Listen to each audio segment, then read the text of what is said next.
aujourd'hui nous allons faire un tag. J'ai mon portable dans les mains, donc vous inquiétez pas.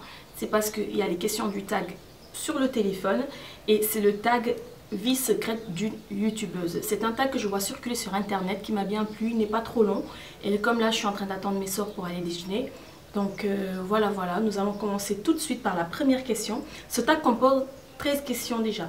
Donc c'est des questions, voilà, on va s'étaler sûrement un tout petit peu sur certaines questions. Mais voilà, elle ne sera pas trop longue. Donc on va commencer tout de suite. La première question, depuis combien de temps es-tu sur YouTube? Je suis sur YouTube depuis 2011, je crois, novembre 2011. Je crois que c'est aux alentours de ces dates parce que c'était un cadeau d'anniversaire. Donc c'était pas loin du 19 novembre, un truc comme ça. Voilà. Quand penses-tu arrêter? Ben, je suis arrivée sur YouTube avec un claquement de doigts. Et je ne dis pas que je repartirai avec un claquement de doigts parce que je sais que je disparais comme ça du jour au lendemain. Je suis vraiment désolée, mais c'est des trucs imprévus. Mais je ne crois pas que je partirai parce que tout simplement, YouTube m'apporte beaucoup et je crois que j'en donne aussi assez. Comme c'est encore relatif à mon travail, donc pour moi, voilà, je ne dis pas que je compte pas arrêter, mais voilà, je compte continuer mon petit bout de chemin sur YouTube. Et on verra bien quand ça va s'arrêter, mais j'y pense pas, donc voilà. Quelle est la meilleure chose sur YouTube? Eh bien, le partage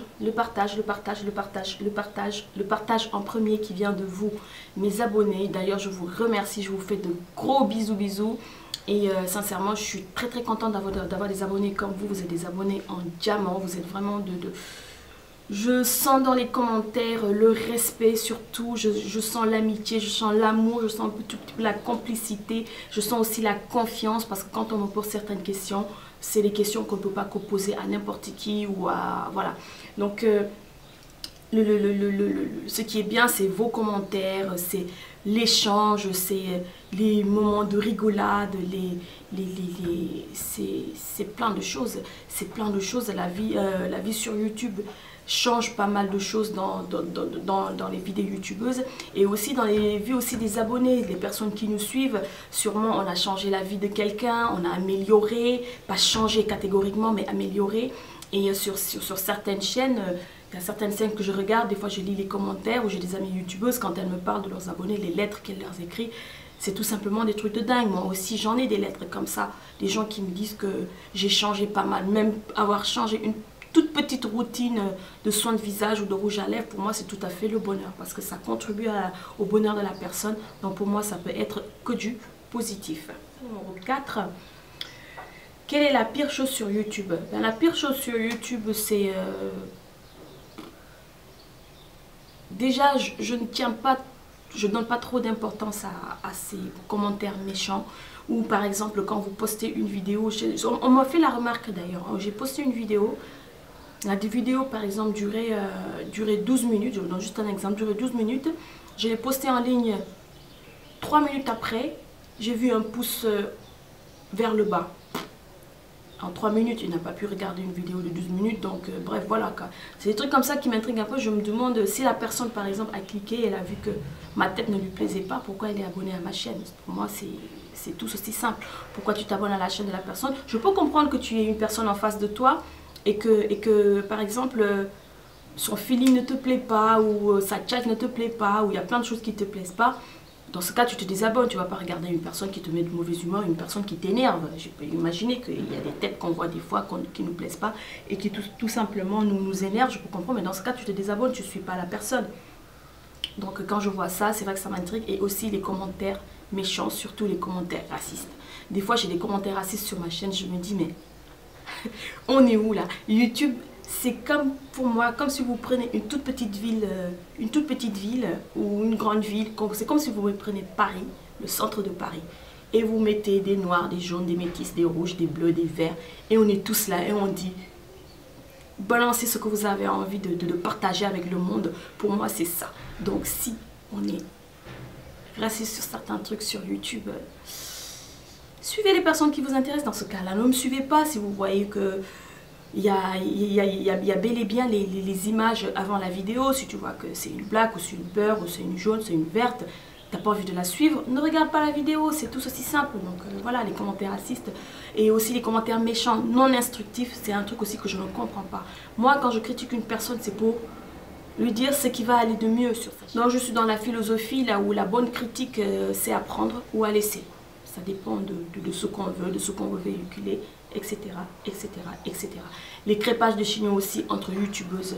On sent que nos abonnés ne sont pas bêtes. Les gens ne sont pas bêtes.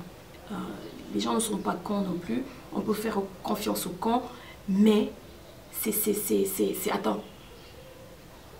L'appât de gain de nombre d'abonnés, des fois, ça se sent des fois sur certaines chaînes, mais c'est aberrant. Ça fait pitié. Je sais pas moi, tu es là, tu te dis, mais cette personne se fout de ma gueule, quoi. Et aussi pour les partenariats, trop de partenariats tue le partenariat aussi. Il y a des chaînes, c'est des chaînes de marketing. Dans ce cas, écrivez marketing, ou si c'est des vidéos sponsorisées, mettez que c'est des vidéos sponsorisées. Si c'est des vidéos payées, mettez que c'est des vidéos payées, parce que vous êtes là pour ça aussi. C'est une façon aussi de recevoir en retour. Si votre chaîne n'était pas bien, vous n'aurez pas eu ces marques qui vous auraient démarché. Tout simplement, c'est parce que vous avez une chaîne intéressante, parce qu'on voit que vous avez de l'évolution sur YouTube. Les marques ne font rien par hasard. Moi, je n'accepte pas, moi j'ai du mal, j'ai pas encore franchi le cap d'accepter tous les partenariats qu'on me propose. Que ce soit pour les marques, pour les trucs de vêtements, tout simplement parce que la plupart des choses qu'on m'a proposées ne collaient pas à ce que je faisais sur ma chaîne il y a quelques temps. Par exemple, pour les vêtements, j'ai reçu des sites et tout qui m'ont proposé des trucs pour en parler. Mais je ne l'ai pas fait parce qu'en ce moment-là, pour moi, ça aurait été trop chelou. J'ai jamais fait de haul vêtements et que j'arrive un beau jour, hey, haul vêtements et tout, alors que la vidéo est sponsorisée par une marque. Je me sentais pas trop à l'aise de l'avoir fait. J'allais le faire moi-même avec les propres vêtements que j'ai achetés.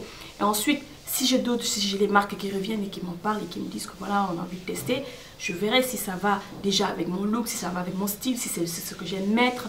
Et j'en parlerai, que ce soit aussi pour les produits. Les marques, s'il vous plaît, qui m'envoient des produits dépigmentants, qui limite me disent « Ah non, tu te dépigmentes la peau, c'est faux, tu te dépigmentes la peau. » Je ne me dépigmente pas la peau.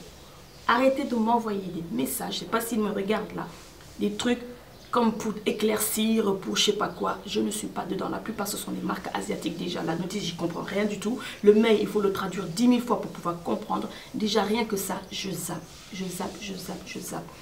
J'ai des abonnés que j'ai depuis le début. Ça a toujours été franc et carré entre mes abonnés et moi. Et j'ai envie que ça continue sur la longue durée. Alors là, attends, la 5e question, que fais-tu pour y remédier? Rien du tout. Si j'ai des gens qui m'embêtent après un avertissement, 2 avertissements de commentaires bizarroïdes sur ma chaîne, eh ben, je t'élimine. C'est tout. C'est aussi simple que ça. Je passe par-dessus, je ne m'attarde pas sur le négatif parce que pour moi, ce n'est pas le négatif qui m'a amené à ce point de ma vie, là où je suis aujourd'hui. Donc, je ne vais pas m'attarder avec ces genres de commentaires ou de réactions ou quoi que ce soit. Voilà. Alors, combien de miniatures prends-tu? La 6e question. Il y a quelques temps, je prenais des dizaines et des dizaines de miniatures. Mais là, maintenant, depuis quelques temps, bon, sachant que je ne retouche pas mes photos, déjà, je ne sais pas le faire. Déjà, les applications, je ne m'y retrouve pas.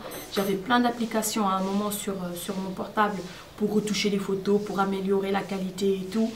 Mais voilà, c'est un peu compliqué. Je ne sais pas trop ce qu'il faut faire.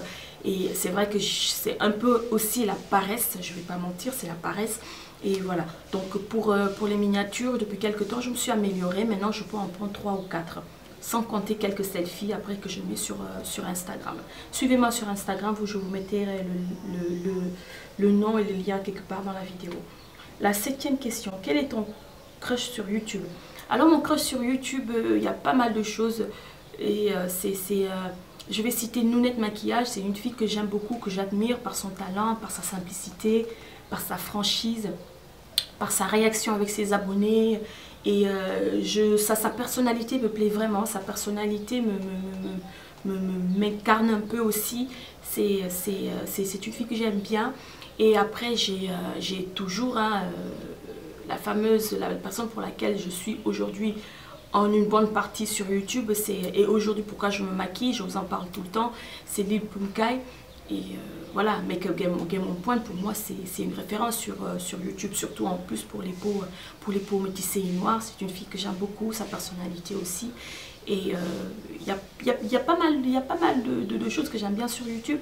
J'en ai découvert quelques-unes, je vous mettrai les liens en barre d'infos, des filles qui font des lookbooks, des filles qui font pas mal de choses. Aujourd'hui, je me sens beaucoup plus à l'aise, je regarde des hauls vêtements. Pour moi, c'est une révolution. Je regarde des lookbooks, pour moi, c'est une révolution. Sachant qu'avant, il y a 6 mois, je ne regardais pas du tout ces trucs-là, quoi. Voilà. Donc, l'envie aujourd'hui de pouvoir faire des outfits of the day, de faire des hauls, de faire des lookbooks. Voilà, voilà, voilà. Avec qui aimerais-tu faire une collaboration? Ben, j'aimerais faire une collaboration avec Nounette. J'aimerais faire une collaboration avec Nounette Maquillage, ça c'est sûr. Et après, si vous avez envie de faire des collaborations avec moi, ben, en ce moment, je suis un peu plus libre, je dirais. Je le ferai avec, avec joie. Si nos calendriers correspondent, pourquoi pas, ça peut être... Après, ne me demandez pas des choses que vous n'avez jamais vues sur ma chaîne. Hein. Donc, voilà. Je suis en train d'y aller progressivement. Plus je suis à l'aise, plus j'essayerai de faire certaines vidéos. Les filles qui me regardent, qui ont une chaîne YouTube, je serais ravie de faire une collaboration. C'est pas parce que vous avez 100 abonnés ou 10 000 abonnés ou 100 000 abonnés que j'aurai le complexe de faire une vidéo avec vous. Voilà. 9e question. Que portes-tu en bas? Ben, je suis en robe, je vais vous montrer. Parce que là, je dois sortir. Il fait très très beau aujourd'hui, donc j'en ai profité. Je suis en robe. C'est une robe BCBG. La ceinture aussi, c'est BCBG. Ça, c'est une marque allemande, comme j'étais en Allemagne il y a quelques temps. Ça, c'est une montre que je sais pas qui m'a offert encore, j'ai oublié. C'est une robe. Je vous mettrai une photo quelque part pour que vous puissiez voir. Et pour les chaussures, je suis en train d'hésiter, mais voilà ce que j'ai au niveau des chaussures. Voilà. Elles sont juste là. Des chaussures comme ça. Un tout petit peu rose corail. Et voilà. Là, au bout de combien de temps habites-tu sur Play? Ben, quand j'ai fini mon maquillage et que je range tout le bordel qu'il y a sur mon vanity là, et ensuite j'appuie sur Play. Je sais pas si c'est juste après le maquillage ou avant, avec le maquillage et tout compris, au bout d'une heure de temps. Que penses-tu de la communauté YouTube? Alors pour moi, communauté YouTube, c'est une grande communauté. Déjà, je ne vais pas dire communauté noire, communauté blanche et tout ça. Pour moi, ça, c'est des trucs dépassés. C'est pas du tout dans ma mentalité. Je regarde les personnes qui me plaisent, que ce soit chinois, qu'ils soient un garçon, un homme, qu'ils soient un homme, une femme, qu'ils soient une asiatique, une blanche, une noire, une métisse. Je regarde. Si son feeling me plaît, si ce qu'elle dégage me plaît, sa personnalité me plaît, les vidéos qu'elles font me plaisent et que voilà, je regarde la vidéo si c'est dans mon truc, j'ai envie de découvrir certaines personnes. Là, depuis quelques temps, je me suis abonnée à beaucoup de personnes. Donc voilà, pour moi, la communauté sur YouTube, c'est une grande communauté de partage. Il y a beaucoup plus de bien que de mal. Les crêpes de chignon, on sent aussi l'amour, on sent certaines youtubeuses qui se sont connues, qui aujourd'hui sont de grandes amies, qui ont des collaborations, que ça soit au niveau professionnel, que ça soit au niveau amical. Et pour moi c'est une belle chose. Pour moi, la communauté YouTube, c'est une communauté révolutionnaire. Une bonne chose si les marques s'intéressent parce que ça marche, si les professionnels s'intéressent à YouTube parce que pour moi ça marche, parce que si les gens s'intéressent à nous, c'est parce qu'on véhicule une bonne image.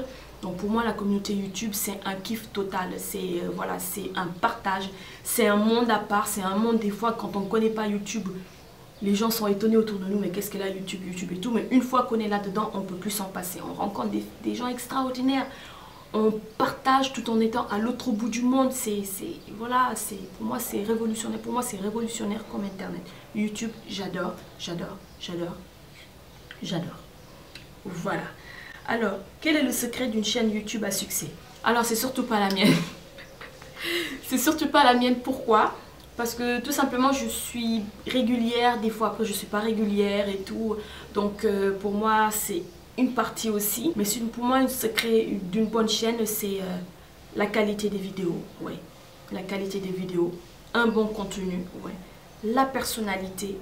Être vrai avec les gens. Parce que si vous arrivez avec un masque, tôt ou tard il va tomber.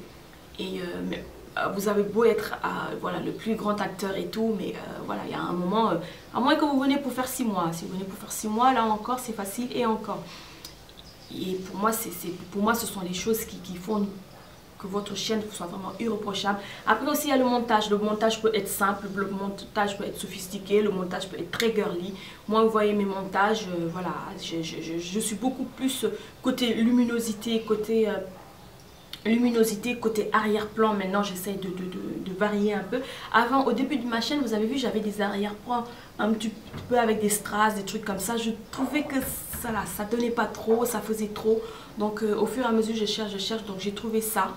Et j'ai encore pas mal de trucs que je suis en train de faire chez le tapissier et tout, pour avoir des fonds d'écran qui vont varier en fonction de mes vidéos, en fonction de mon humeur, en fonction du thème et tout. Et j'espère bien que ça va vous plaire. Et que voilà quoi, pour moi tout ça c'est... Et proposer des choses différentes. Voilà, pas que du maquillage, pas que des lookbooks, les lookbooks. Les lookbooks encore ça va, c'est tout le temps du maquillage aussi.